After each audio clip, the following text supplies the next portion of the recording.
meu saya re biro. Mata juga di singa warung bukan di kuah. Gitu ya mena kami di sini no. May bengkara juga na community ni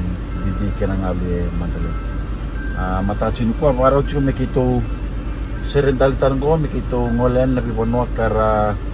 cuki nabi matu vale meleia na vihuke ver na wekanta kara valen kai na une. Meu sambulare nongo itabi ni kua meu be kau ena be vale me da kinna be buke binasar vale sakito ngoleani ngon sala kinna be vanua tare kito ni kito raisen mawisen matau kito raidana vadada ni une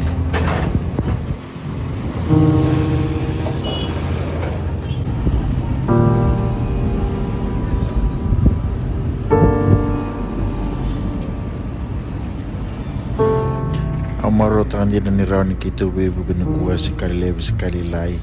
membi watan na beka tau doko merabu kuir balengkai norto la morto na longo na beka tubu yau kau bina kata mebu katalenga kito ngolan kito lei sukopa na mata ini turanga aka balengkai sarara no bale maruta hindi na ni ranto may sote ng bula binaka ni bako kwa chiko Kito yado ni enda na tini bonua ka kawalang guys sa kinapakata na leoni bonua. Iraida ena sanggo mawi jukin na balada. Bonongo a turtukin endo na balutamba bitu.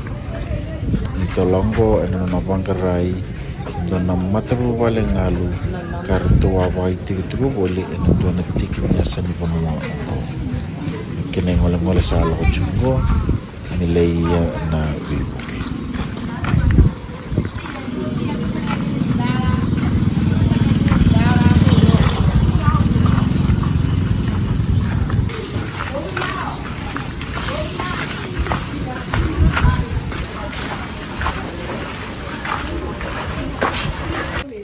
Kadi marau ndirani kito maybe study but iko na maramango ka banuna ta chigo ko ndirani kima maybe chikumai wai lawa ngalu kasakali bichuno na banunaka sa kima meya chungo na bitano ni kim samisto ko na marama ngalongo kapakatorong tungo ena vale tambabitu kanduri tungo kamay balangay na nune rauta ni wasang buluka diwana tamata ibalangay na nonra May bagador to na bital no au kinda dala sa ndurtu ya sangu indona kina turanga apakatu sana turango na wakangu onara ya sama taungore o rai tukine na balita balini rasa chibulngori andurtu ke indona vale tamba bitu na unio na mayado lutu sombu ka valenga ye basang bulka diwa na bulni tamata na uni basang bulka diwa na bulni tamata ra valenga kina ya valenga kina watingu wili tala kina lubungwele dona kana kina taraya na baka matal to na turango na mosi la kuturuma na bukuni unone ka kirao kwa me kirao ni masulekwa kito masulaka misulia na badengu kena koko ni basa makoko ni ana klo na ngona mbole la kuturuma chuni kwa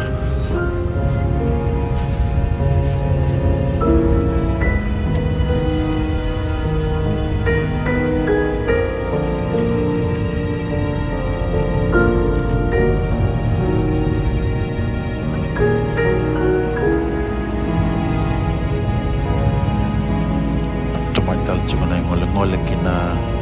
bengarabi kita mani ngolan na walne sote tu ona turanga ka kita wasota nambongina noa kabay ritato na beka ayado na vale ena bukuni beka artolo durumo baka mata vale kina talno membaleta na lubena tangan ka achigo elong ni vale na ngauna ayado kina naunu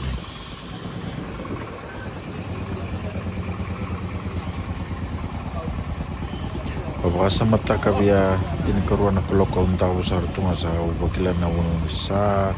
besuwa yakina vale au didi maitumba gokina na luwengu kawa ngole dake mole ko kwa mai via kavalele na matana iyo vagunatagani kerobe kepembula maitumba go keno na vale o na turango soimin kito mai rotona libi balongan kata ki virtu na matu vale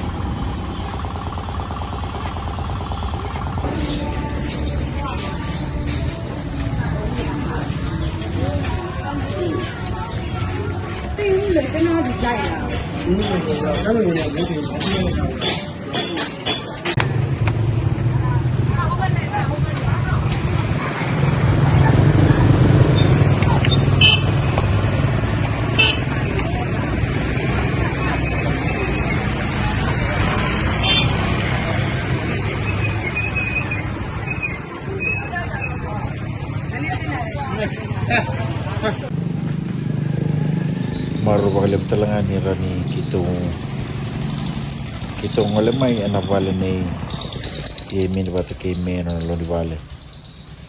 ka kita mai sukibrau ana bukuni kena kama no ro vale na lo mani kita na mara sa sivi ni lava na une kana kana ro va naka ka tu mai na ya ni vale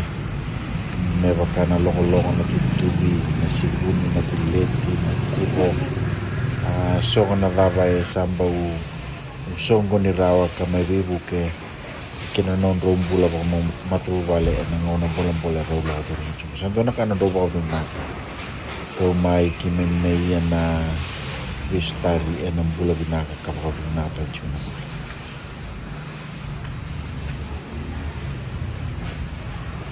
saketo ngole ka keto warai da na vada ni buka na non ro vale tambaroi da ke senga serangan indo na kaibo na kasaranga ya bote verau na non ro sulu seranga korola taro makachiga na singa kamikina na non ro vale ba madal tachigo na turango leti ni akama na non ro na vale ko chigo rabitur tuju kama na vale akadam bote na kesa ngai kama na vale asangai deo mai kina non ro vale ka musial ninda rongo da mo bitala ka mustalanga na vale akama ya matalanga kina na tau kini vale bata kina lugana kasi nindo na karo da kabarawa sa kadambota na ges kama non ro vale karo kama abu na lo non ro vale rendia mai kina ro vale ro bo na ta ni raumbula kasi nindo na kaya do rau berarti ni rawa chigo itumba ka robo tusana ka chigo ni be kata do chigo ngo ya rawa ni bagai kurita kirin tarabu tal na vale ya robo binata chigo ni kuan ni ran kito wisi kumai kasasul chigo be raw na lo indei kenal ni mara di baro me daba na ito wisi ko ke mamia na sere kabalongan gata kirau berko bakandua niel lelai wakoko tiko robako tiko kito mai besi ko talangani na kornubul ni ngalu kalerai di na bakadada ni une na loman kornubuli sando naka na bika ayado kaka borboro na bisi mende lalang ni vale nandur ni vale na beka wablu tira e kasurusura wara ndol talchim kono kornubuli dona kana kena musik biau ni seni dona kai dagarawa kakasurusura na non tiku na ngone na vanuango ni redi chungo na vanuango era ndau modikina na dorbo ngone buli na dindi kir na ngalu mai oti non raba singalebu karena mai moti toka na ndabu juga baka me bangpen sate ke bu bakila na une ni sa une regerci sate ke bu merere ni sa kasur na lalang ga indona ka kabina kina ni luti tau tumba na lalang ni wale kasing ni lutu mai loma ke ando aten na bitala no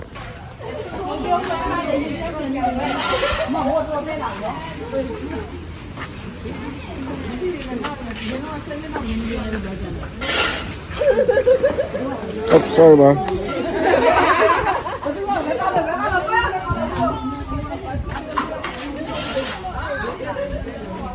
Sa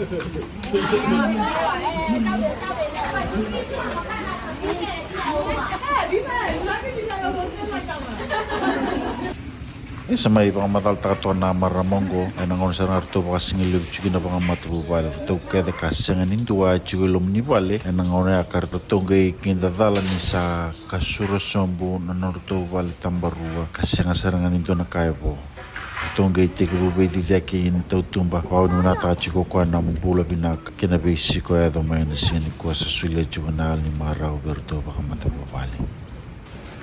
Pagano na tagtal nga na sulnango na meron ni kito sukubir tal nga na ngalu karadakatu na wali ni dulo-dulo lebu na puno madalay karadakatu kina santo na kanon na Maraw kinon na wali na nimbaw rananong itu nga na erala ko tulungan siya may kemem dami tonggo para may nakatong na pasing lebu. Pagod minatag chigo na benggarabi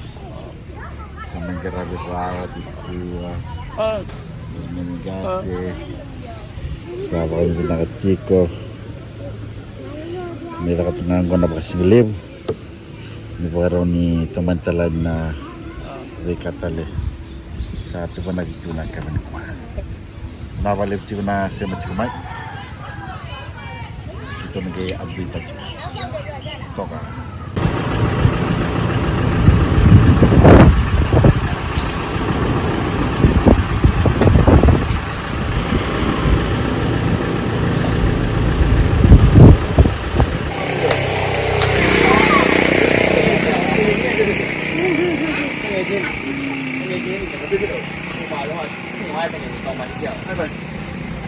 dạ cao này đó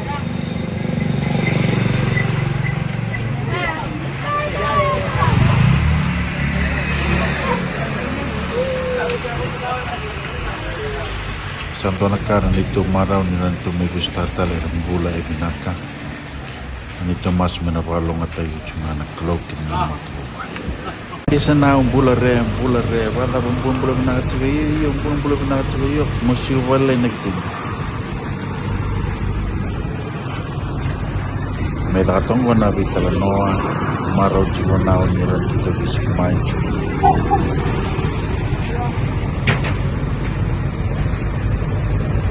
ito Maraw wala mran to meso ako pa chiwanao nakatungan ko na bakadem may takatong na bigarabi may bakadem ito nga ber ni mamigyan hey iyo bula yung may tiyungan ko nawa po may takot na patang-tangi may marotachon sini ko ay bula takot nga ko na patang sa may laman na may garabi takot na kinademo ay bula re ayaw ngalu to sa tanikuan na nakamaraw binabaliw ay bula re tiyungan ko nawa po may takot na patang binasarabaliw sa may garabi na kanagtabi na sini ko Raw ni natay juga na kinay mo kinakukaw sulit yung may langi raw kinmenggarabi binakasara na benggarabi na sinto sakalip yung nabunibinaka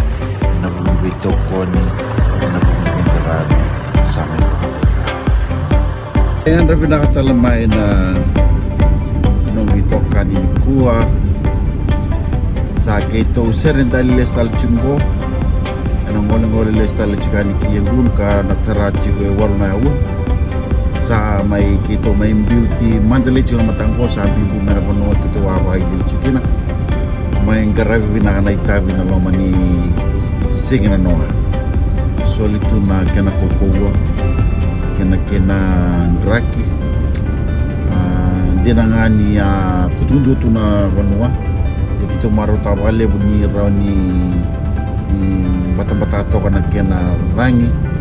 ka may sulachuki na imu ni kena garabi na naitabi na nasina nasarap kali na daw siya mchumay na bito ko mchumay